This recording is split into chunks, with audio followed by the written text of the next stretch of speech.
ഹമാസിനെ ഇല്ലാതാക്കുക എന്ന ലക്ഷ്യത്തോടെയാണ് ഒക്ടോബർ 7-ന് ശേഷം ഗസയിൽ ഇസ്രായേൽ ആക്രമണം ആരംഭിച്ചത്. അത് പിന്നീട് വംശഹത്യാ യുദ്ധമായി മാറുന്നതാണ് ലോകം കണ്ടത്. ഹമാസ് പോരാളികളെ മാത്രമല്ല ഇസ്രായേൽ സേന ലക്ഷ്യമിട്ടത്, പിഞ്ചു കുഞ്ഞുങ്ങളെയും സ്ത്രീകളെയും എല്ലാം അവർ കൊലപ്പെടുത്തി. ഗസയിൽ ഫലസ്തീനികളെ യാതൊരു വിവേചനവുമില്ലാതെ ആക്രമിക്കാൻ തങ്ങൾക്ക് അനുവാദമുണ്ടായിരുന്നുവെന്ന് വെളിപ്പെടുത്തുകയാണ് സൈന്യത്തിന്റെ ഭാഗമായിരുന്ന 6 പേർ. ഇസ്രായേലിലെയും ഫലസ്തീനിലെയും മാധ്യമ പ്രവർത്തകർ നടത്തുന്ന പ്ലസ് 972 എന്ന മാഗസിനുമായാണ് ഇവർ തങ്ങളുടെ അനുഭവങ്ങൾ പങ്കുവച്ചത്. സൈന്യത്തിന് പ്രവേശന വിലക്കുള്ള സ്ഥലങ്ങളിൽ വരെ അതിക്രമിച്ചു കയറി, സാധാരണക്കാരെ കൊലപ്പെടുത്തി, മൃതദേഹങ്ങൾ എല്ലായിടത്തും ചിതറിക്കിടക്കുകയായിരുന്നു. പലപ്പോഴും മൃഗങ്ങൾ ഇവ കടിച്ചു ചീന്തുകയാണ് പതിവ്.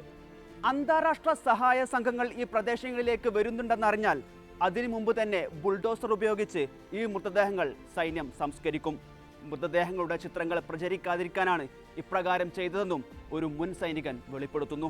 നിരാശയിൽ നിന്നും വിരസതയിൽ നിന്നുമുള്ള മോചനത്തിനാണ് പല സൈനികരും സാധാരണക്കാർക്ക് നേരെ വെടിയുണ്ടകൾ പായിച്ചത്.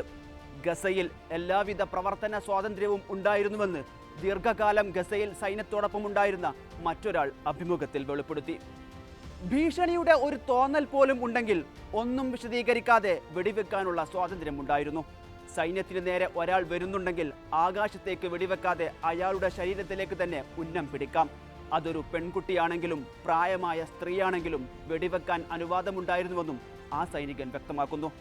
ഗസ സിറ്റിയിലെ അൽ സൈത്തൂൻ സ്കൂളിൽ നിന്നും ആളുകളെ ഒഴിപ്പിച്ചപ്പോൾ കൂട്ടവെടിവെപ്പ് നടത്തിയതും ഒരു സൈനികൻ ഓർത്തെടുത്തു.